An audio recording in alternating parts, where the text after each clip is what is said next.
Guys, this is what a snowstorm seems like.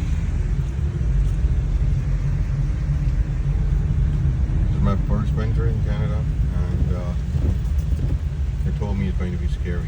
It's not that scary as they told me it would be. Alhamdulillah, it's snowing. It's not even that cold. 0 degree is not as cold for me, although I belong to Pakistan, which is a cold and a hot country, but it doesn't get below 0 degrees in my city. So this is how a snowstorm is like, during which most of the people like staying inside the house. Yeah, you gotta be very careful while driving.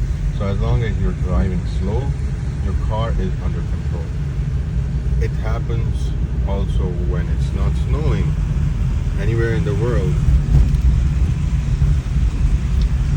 If you are driving in a fast speed, the car is not under control. And when as long as you're driving in a slow speed, the car gets controlled by you. So same is what happens in the snow. You gotta be extra slow. You gotta be extra careful. That's all.